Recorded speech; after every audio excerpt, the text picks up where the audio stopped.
Thank you for joining us today, and I'm so happy to see so many friends participating. Hopefully we'll meet each other in person this coming October 25 through 29 in San Francisco. You'll hear all about it at the annual meeting immediately following this presentation by Andrew Singer. Just a reminder note, if you have not renewed your membership, please do so at your earliest. It will avoid getting reminders and nudges from Julia. She's very persistent and we need the money. So let's get down to brass tacks and renew. Let me thank Julia for sending out the Zoom invitations for this seminar presentation and following the annual and board meetings. Immediately after Andrew's presentation, don't go away. We need to proceed with the annual meeting. It's very important that we have a quorum and to accomplish the society's business as required by our bylaws. Today, it includes the election of a slate of directors as submitted to you by proxy letter. Therefore, without further delay, let me turn the microphone over to Andrew Singer, our dedicated Chinese scholar historian friend. After Andrew's seminar, there will be a very short question and answer period.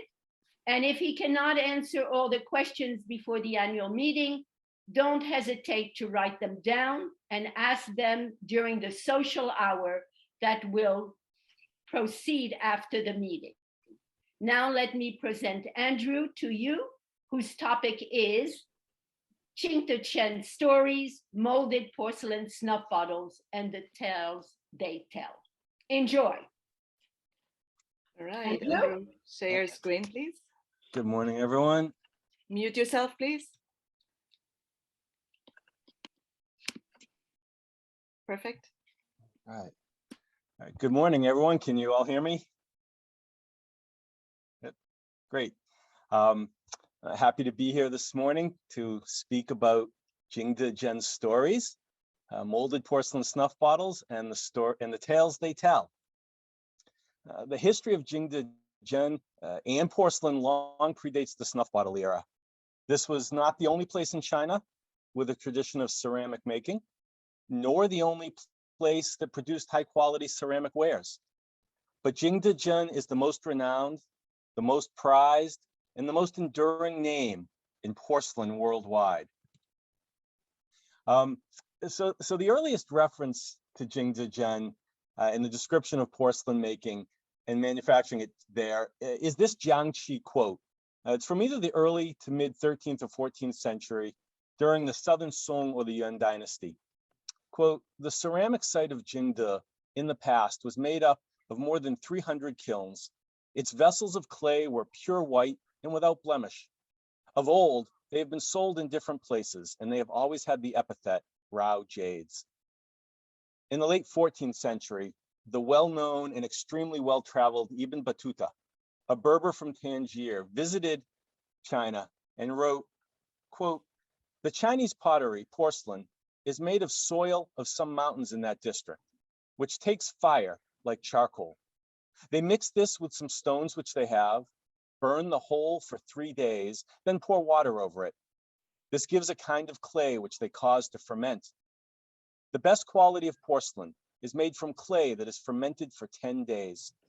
The price of this porcelain there is the same as, or even less than, that of ordinary pottery in our country.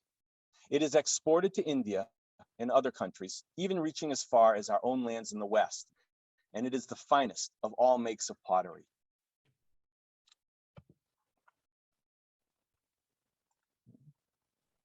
A laser pointer.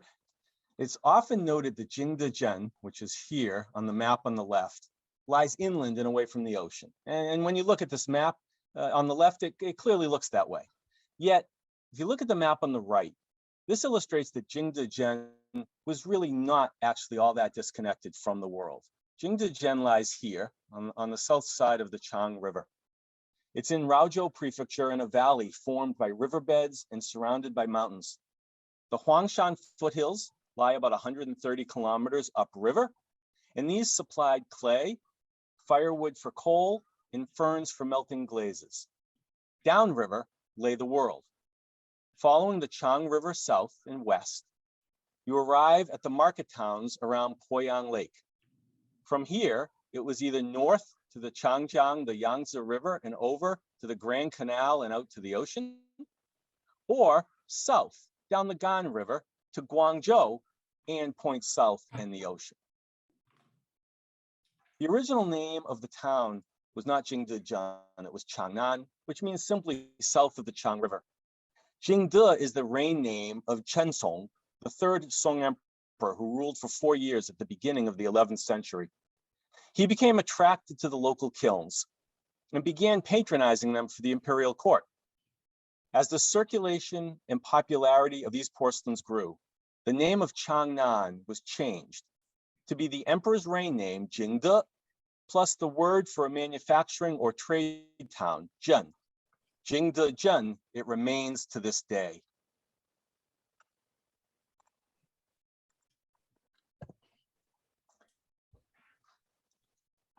In late July 1699, a French Jesuit, Père d'Entricole, arrived in China and settled in the Jiangxi area. He wrote 2 famous letters back to Europe in 1712 and 1722. The first letter was written from nearby Raozhou, and the second letter was written from Jingdezhen itself. The letters were addressed to Father Ori, the procurer of the Chinese and Indian missions. To say that the letters are detailed and comprehensive is an understatement. The first letter contains 70 separate headings explaining the A's to Z's of porcelain and Jingdezhen. This here is the section from the 1712 letter discussing mold making. Quote, "Here is what I have recently learned concerning these molds. When one has the model of the piece of porcelain that one desires, and which cannot be duplicated on the wheel by the potter's hands, this model is covered with some earth, of the kind for mold making. This earth receives the imprint, and the mold is made of several pieces, each of which is the correct size. Next, it is left to harden until the whole figure is imprinted. When one wishes to use it, it is put in front of the fire for some time, after which it is filled up with a porcelain clay in proportion to the thickness that is desired. Then it is pressed all over by hand, and the mold is placed in front of a fire for a moment. Soon the impressed figure detaches itself from the mold through the drying action of the fire, which removes a little of the moisture that sticks this material to the mold. The different pieces, all pulled separately, are reunited then, using a little slip of porcelain clay." The images here describe part of that process. On the left, we have them gathering clay on Mount Gaoliang, and this was what was in Huangshan, upriver of Jingdezhen. Gaoliang in Chinese merely means high place, but it's the name that is translated down to us for the soft white kaolin clay that is one half of porcelain. The other half is the putent stone, and that is quarried in the mountains as well. And you see the image here on the right, which shows the putent stone being pulverized to a fine powder using a water wheel.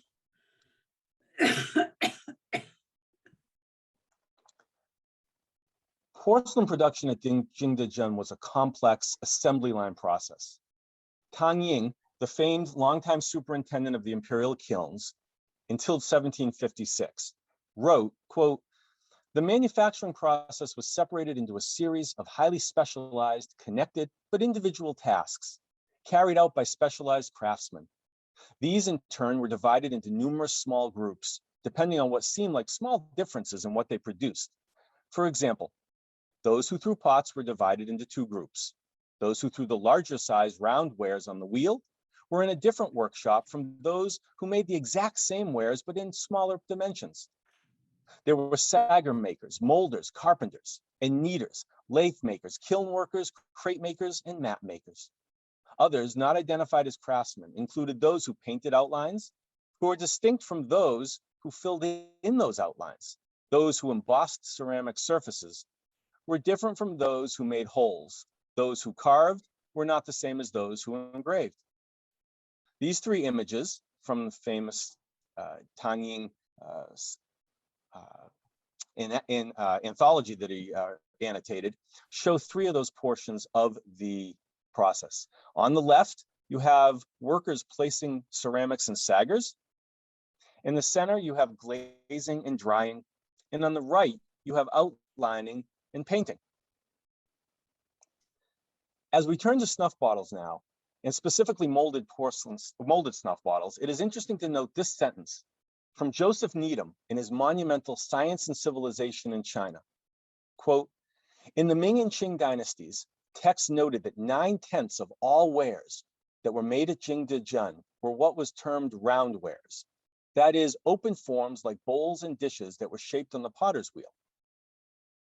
Thus, for as many snuff bottles, porcelain snuff bottles, as were ultimately made at Jingdezhen, these snuff bottles were merely part of the 10% minority of all ceramics that were made in the 1,000-year history at the site. Most porcelain snuff bottles were of compressed shapes and made in molds, but they are not what we mean by molded porcelain bottles. In part 1 of the Water Pine and Stone Retreat collection of snuff bottles, it is written that on molded porcelain snuff bottles, the design is entirely dictated by the mold and stands on its own, whether or not further decoration is added. The molded designs are detailed and are often complex and not just simple molded forms to which main decoration is added to complete the bottle. Tang Ying experimented with such molded bottles, but they did not catch on until the late Qianlong period. They enjoyed their greatest popularity during the Jiaqing reign, including the abdication years of 1796 to 1799. They were, at their peak, crisp, refined, and confident expressions of the art form. Why might these bottles have been so popular during the Jiaqing era? To be sure, these bottles were able to be mass-produced, production line style. This offered flexibility and speed, and workers could more easily be trained to complete their respective roles.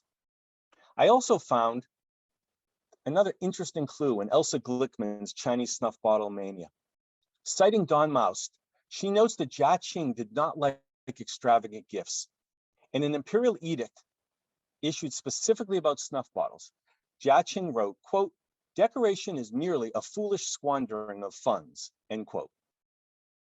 If so, molded porcelain snuff bottles, where one design could be repeated over and over, again on many bottles from a series of molds, where the overall design is already laid out, well, these would be the perfect choice for a more economical manufacture of a bulk product used as imperial gifts, where the emperor was concerned about wasting money on elaborate and unnecessary decoration.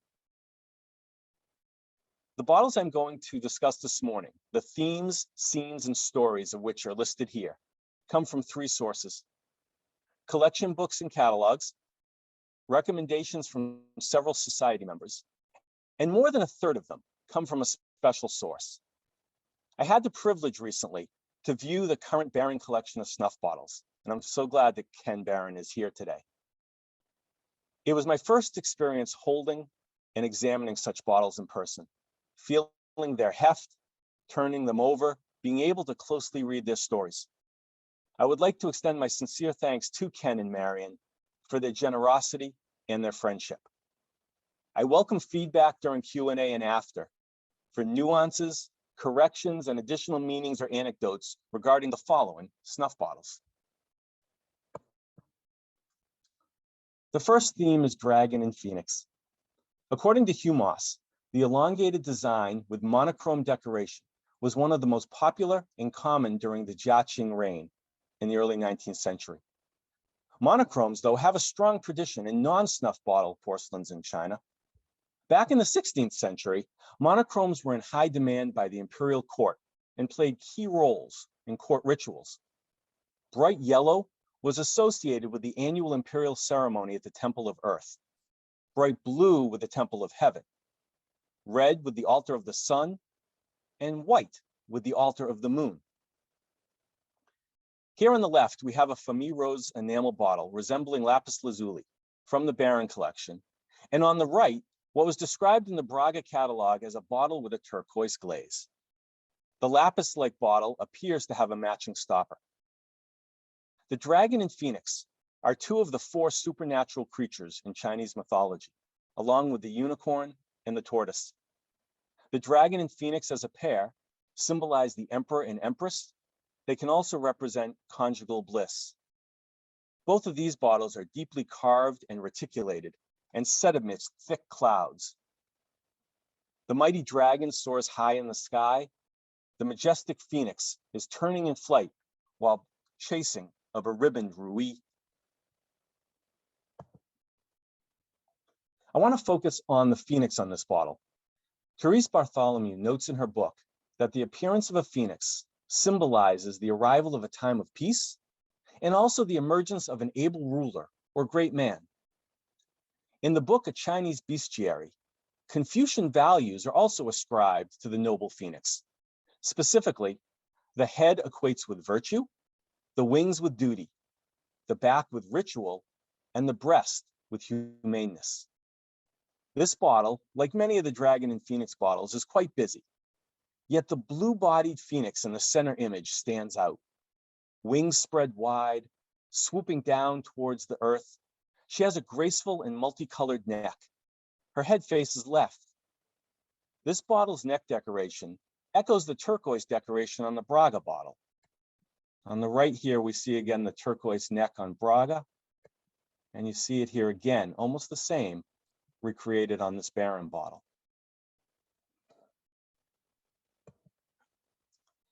The dragon is the focus on this bottle.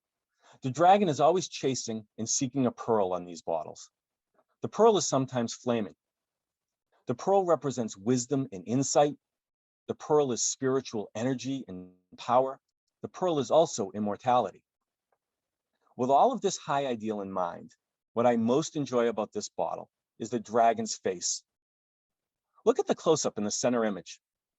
This dragon has seemingly accomplished the impossible, something none of his brethren has ever achieved.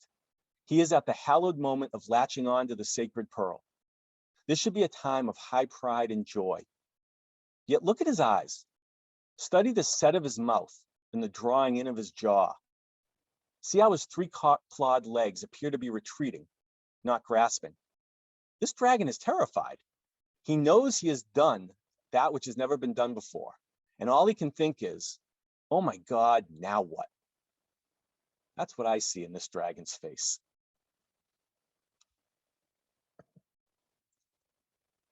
This bottle is one many of you have likely seen before. It is a former Lilla Perry bottle, now in the Odell collection. This is one of Ford's favorite bottles because of its refinement, the crisp teeth of the dragon, and the lovely pastel colors. The pearl is flaming gold. The phoenix is in a celestial garden. The gray-blue ground highlights the two featured immortal creatures. I like how clean this bottle is. Compared to the earlier dragon and phoenix bottles, this bottle is not so busy. Yes, the background is filled with clouds and vegetation, but it is also a simpler and more sedate, which allows the flying dragon and the standing phoenix to more prominently catch the eye. This is a pleasing bottle to behold.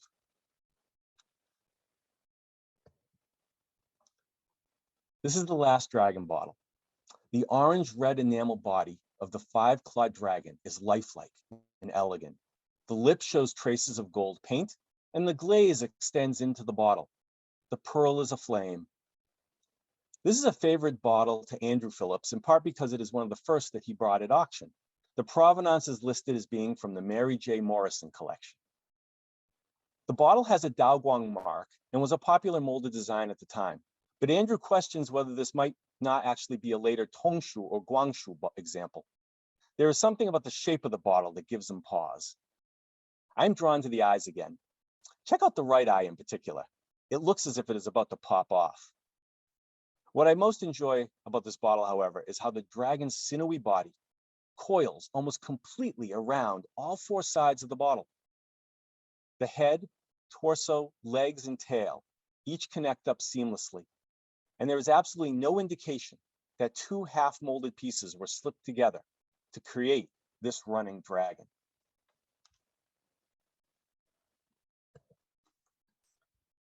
I turn now to three bottles with different shapes, but the same design. A hardy peach tree growing from a rock, 5 pieces of ripe fruit hanging from the branches. The tree hangs out and leans over crashing waves in a roiled ocean. A bat flies nearby. The colors are Famiro's enamels. The combination of a peach tree, bat, rocky outcrop, and stormy seas is a rebus for Shoshan Fuhai. May you be blessed by the mountain of longevity and the sea of blessings. This bottle has a matching stopper and sacred emblems running up the narrow sides. An alternative, briefer translation of Shoshan Fuhai rebus is simply, may you possess both blessings and longevity. Such a statement would have been a good birthday greeting. Unlike the Water Pine and Stone Retreat collection bottle in the previous slide, and which is on the inset here, the grouping of the three pieces of hanging fruit are on the landward side of the tree in the molds for the Beatty and Barron bottles, and not on the water side. While all three bottles are lovely, the background color of the Barron bottle is unique, and to my eye, reflects the peach in homage to its skin and flesh of the fruit.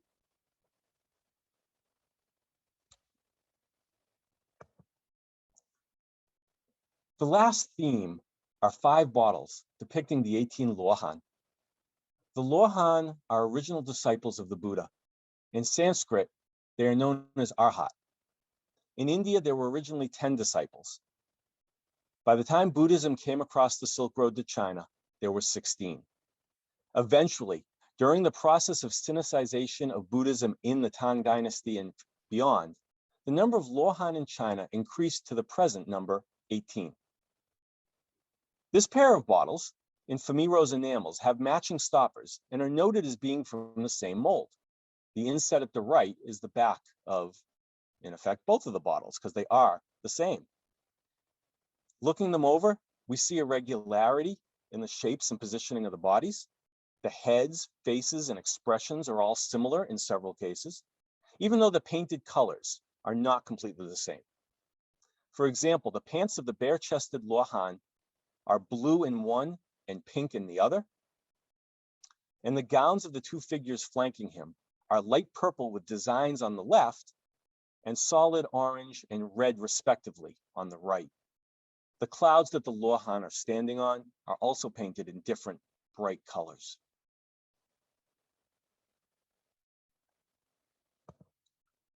The Lohan have rooted out greed, hatred, and delusion in their lives. They have extinguished all desire and ignorance. They have come to understand suffering and the path to cessation. As a result, they have achieved and attained freedom from the cycle of rebirth.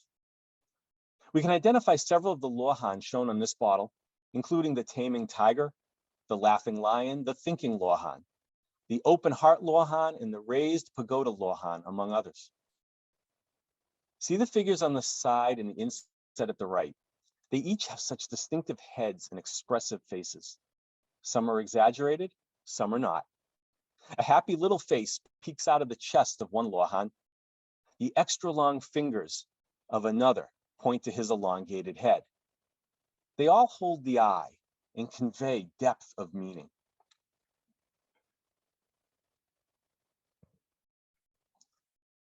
The Arhats are strict followers of the Buddha's teachings. An Arhat is, quote, one who is awakened as a disciple. They protect the Buddhist faith and remain on earth waiting for the arrival of Maitreya Buddha. Here we have 2 monochrome white glazed Lohan bottles. They are the same, yet completely different. The Falsone bottle at left appears to be deeper, crisper mold. It is stark white and contrasts quite distinctly with the softer creaminess of the Barron bottle at right. While the Barron bottle also sports a deep mold, the thickness of the glaze has a substantial impact on the appearance of the Lohan and the overall bottle. Vince's bottle will be exhibited as part of the local member exhibition in San Francisco in October. This is a favorite of his, in part because of its purchase story. The dealer who sold him this bottle in 2007 swore it was a genuine 18th century bottle. Vince was convinced it was a modern fake, the one he liked and which he bought. Subsequent to his purchase, Claire confirmed to him that the dealer was right. The bottle is of the period.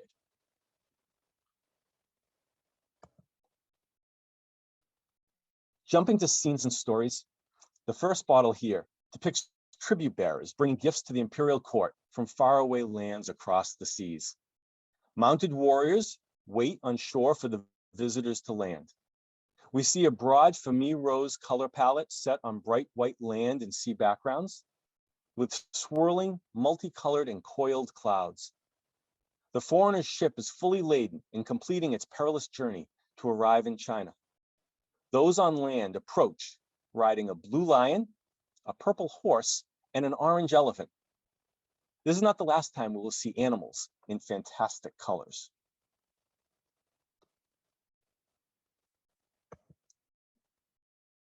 These next two slides depict sides A and B respectively of two bottles telling the same tale. One is from the Franks collection, and the other is in John O'Hara's collection. Side A shows a scholar sitting under a roofed pavilion in the middle of a boat under sea with guests. The scholar is the famous Song Dynasty poet, essayist, and calligrapher Su Dongbo. He wrote a poem about the famous 3rd century CE naval battle at the Red Cliff near the end of the Han Dynasty. Li Song, about a century after Su's life, in commemoration of Su, painted him in a boat traveling to Red Cliff. This mold is a representation of Li's painting of Su Dongbo's travels. On these bottles, the Red Cliff looms high over the rocking boat. Running up the mountain ends of the bottles are pine trees, rocks, and flowers.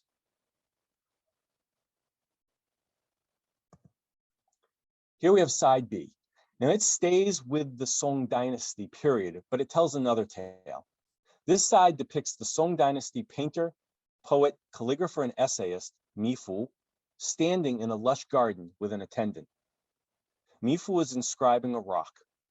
This seems in character for him, given his life story. Mi Fu was an eccentric and an independent soul who collected strange rocks and inkstones. He is also known for painting misty landscapes. Upon his death, his epitaph reads, quote, "He could not endure to bow and scrape before the world." John's bottle here has previously exhibited at the Walters Museum, and both of these bottles are similar to lot 834 that recently sold in the Holden Collection auction.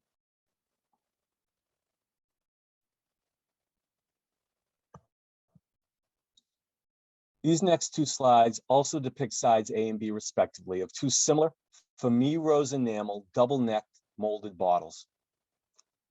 The story told on these bottles, at least as to this side A, is the same as the very first black and white bottle profiled by Elsa Glickman in Chinese Snuff Bottle Mania. She notes that her figure 1.1 is soft colors on a gold background. On the two bottles shown here from the Baron and Waterpine and Stone Retreat collection, the bottle on right is painted in brighter colors, and the bottle on left is more muted. Both, however, are on a gold background. 5 well-to-do women gather outside on a terrace. A crouching servant almost disappears off to the left. The right bottle has matching double stoppers. The stoppers on the left bottle are not matching, but the two colors of the stones are quite compatible with the painted colors of the bottle. This is a complex design. We see details of the house behind the terrace, including windows, walls, roof shingles, and even furniture. Clouds and vegetation extend up above the roofs. As with many of these bottles, I'm in awe of the mold makers who crafted such intricate and interesting settings.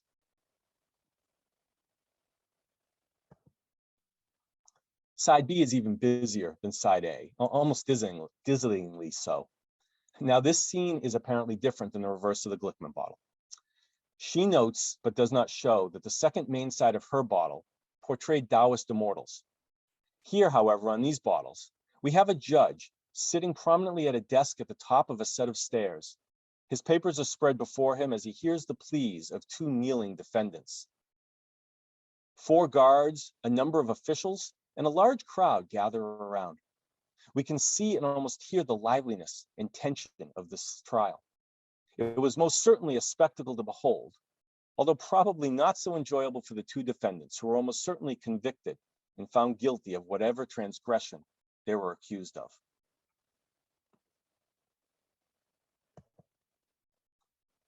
I love the turquoise background on this bottle. and the delicate composition of the molding. The shape and coloring of the stopper and finial blend in well with the bottle.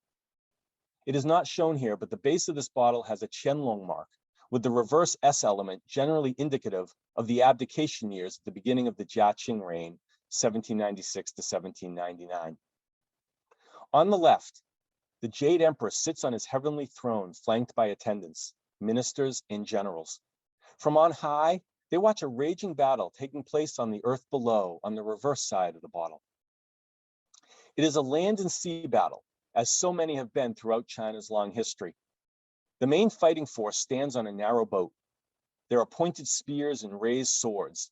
A naked man sitting in a heart-shaped shell off the front of the boat raises his own sword. The large turtle is reaching out to grab both the heart-shaped shell and the boat. It seems imminent that the turtle will likely soon swamp the narrow boat. This bottle almost didn't make it into the Chepstead collection, and in fact, it's no longer in it. As written in the collection book, at auction preview, the bottle was dirt encrusted and not much to look at. The Palmers were unsure about the bottle and asked Claire for her opinion.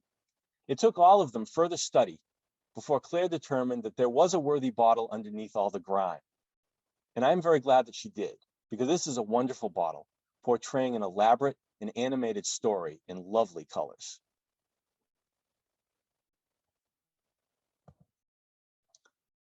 This bottle, also with a turquoise background, tells the story of Zhongkui and the wedding procession. A tall, slender tree grows up one side with budding branches hanging over the main sides. Zhongkui is the demon queller. He is the vanquisher of ghosts and evil beings. In the center image, Zhongkui rides his donkey with vigor, the sleeves of his gown blowing up and back. A demon walks behind him, carrying a pole with another demon who has a monkey-like body swinging from the top. On the reverse side sits Zhongkui's sister in a covered three-wheeled cart. 4 bare-chested and barefoot demons accompany her, 2 marching ahead with banners, 1 pushing the cart, and the 4th bringing up the rear carrying a tall parasol. This bottle's story is the rebus jiamei, marrying off one's sister. It is also a homonym for the saying to subjugate demons and ward off evil spirits. This bottle would be good to have as a talisman to carry on long journeys.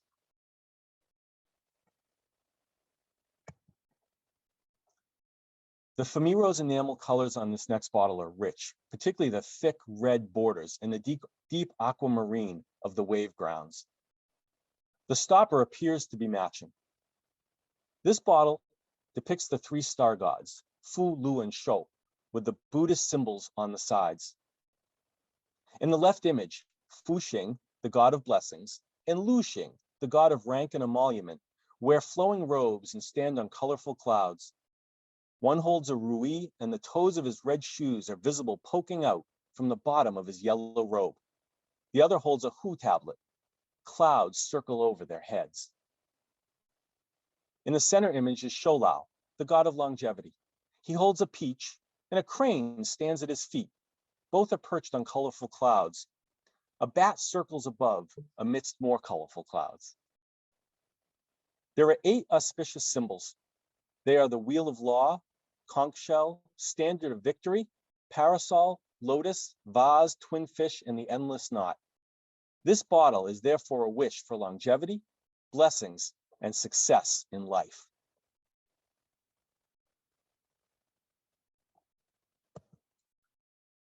The next 4 bottles depict scenes of the Baxian, the 8 Taoist immortals and sages. The immortals have supernatural powers and can change their appearances. Each is also associated with a special attribute. In the left image of this first bottle, there are 2 mounted immortals crossing high and low across a wild mountain vista. 2 other immortals hug a side panel as seen in the center image. A graceful pine tree climbs the other side panel that's not shown. The mountain landscape on the second side is lush and alive. A deep blue wall of water cascades down the cliff in the center image. The image on the right presents a verdant series of rocky mountain rises, sweeping up ever higher above a wave ground and clouds. This bottle is deeply molded and is another example where these molded porcelain bottles may not be symmetrical, with one side thicker and more pronounced than the other. We saw one of this with the Dragon and Phoenix bottles as well.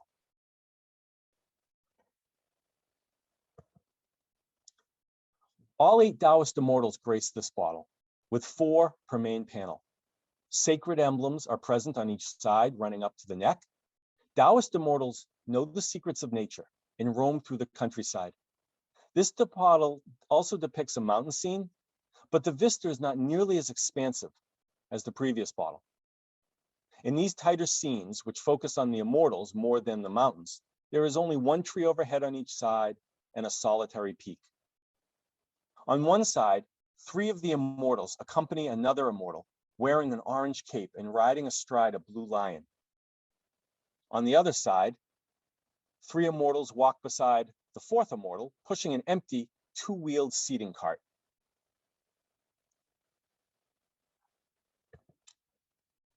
This is a former J&J collection bottle, now in the Herriot collection. It was a favorite of Jim Lee's and is now also a favorite of Derek Shepard.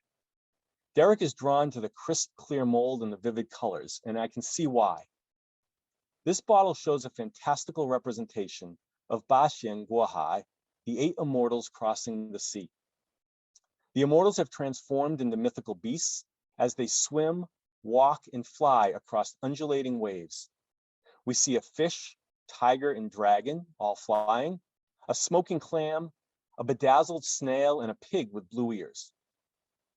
Setting aside that the pig does not really look like a pig to me, look at that ear.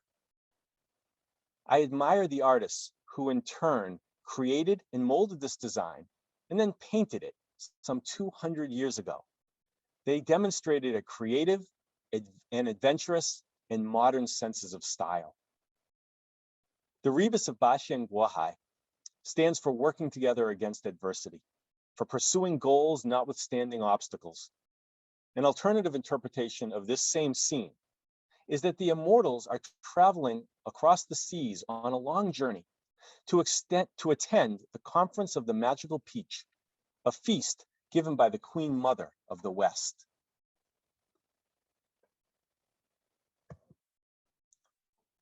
Ning Wang shared this unique bottle with me. It is a provincial bottle from a private Minyao kiln at Jingdezhen and not an imperial Guanyao kiln. It is tall, slender, and is molded in high relief.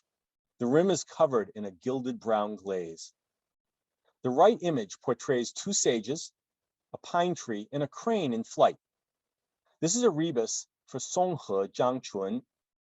May you enjoy a life as long as that of the pine and crane. This is a wish for eternal youth and can be a greeting either for a birthday or for a bride or groom. In the left image, a sage plays a lute and is accompanied by a peer and an attendant. Now, if this side with the lute also depicted a crane, then it would speak to another rebus, Yi Qin Yi He, which is a wish for incorruptibility or a simple life.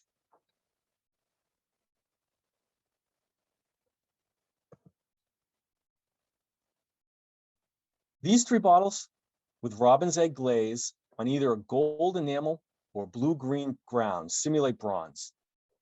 Each has molded Taotie handles on the sides. The bottle on the left from the Braga collection illustrates the story of Shi Xiangji, Romance of the Western Chamber. This scene shows the eavesdropping Zhang Sheng hiding atop the garden wall, while Cui Yingying and her maid, Hongyang, burn joss sticks in the garden.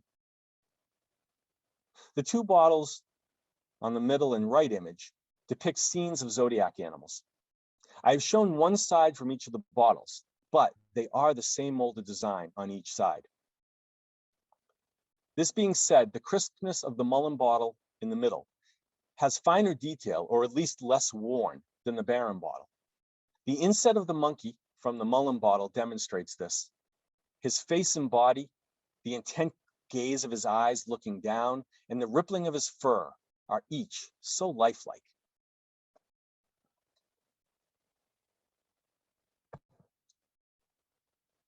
This second to last bottle, Adults at Play, changes things up a bit. This saucy sample was suggested to me by Susan Page. It also tells an interesting and evocative story.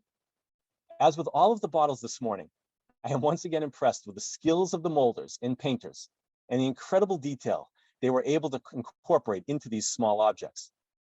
Here we have a vibrant, bright Femme rose enamels on a distinctive gold ground in period depictions of what old China looked like, set within scenes of intense amorous activity.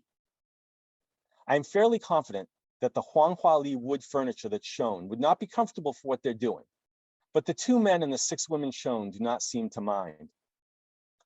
The women with petite, bound feet are shown wearing tiny lotus shoes. The man in the right image is also wearing shoes. Even though all of the figures are of lighter complexion and skin tone, the extreme paleness of the woman in the middle of that human sandwich in the inset stands out in its starkness. According to the catalog when this bottle was sold, this bottle was claimed to be not only, quote, the most impressive erotic bottle in the block collection, but also one of the most impressive in existence.